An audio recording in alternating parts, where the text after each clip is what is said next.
बिस्मिल्लाहिर्रहमानिर्रहीम। अस्सलाम वालेकुम। उम्मीद करती हूँ आप सब खैरियत से होंगे, ईमान की बेहतरीन हालत में होंगे।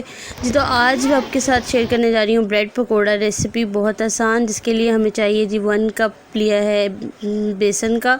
यहाँ पे लेंगे जी लाल मिर्च 1 चम्मच, हाफ़ चम्मच लेंगे जी हम नमक का, आधा चम्मच लेंगे ज़ीरे का और आधा चम्मच लेंगे जी हल्दी पाउडर, और इसमें जाएगा जी चाट मसाला और जाएगा जी हरा धनिया कटा हुआ।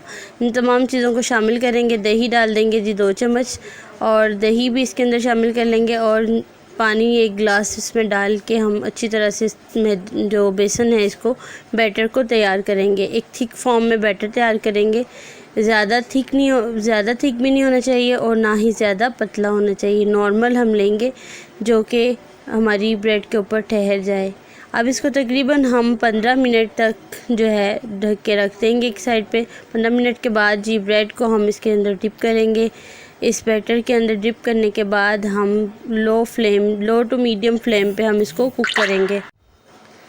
जी तो इसको हम जो है फ्राई करते करते हल्की आंच पे फ्राई करेंगे, ताकि जो हमारे ब्रेड हैं वो बिल्कुल भी जले ना। देखिए माशाल्लाह बहुत अच्छी लुक आ रही है। इसको हम सुनहरी कलर करने तक पकाएंगे, फ्राई करेंगे। तो देखिए माशाल्लाह बहुत ही झटपट में तैयार होने वाली रेसिपी है।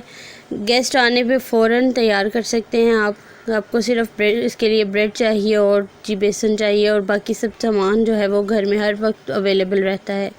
देखिए माशाल्लाह बहुत खूबसूरत, बहुत ही प्यारी ब्रेड पकोड़ा रेसिपी है। इसको हम मुख्तलिफ़ शेप्स में भी काट सकते हैं, और इसको हम जो है अच्छे तरीके से किसी भी शेप में दे सकते हैं, ताकि बच्चे इंजॉय करके इनको खाएं।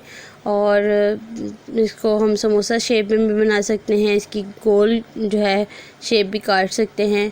तो देखिए माशाल्लाह हम पकोड़े जो हैं वो बिल्कुल रेडी हो चुके हैं, और इसी तरह हम सारे पकोड़े जो हैं वो तैयार कर लेंगे।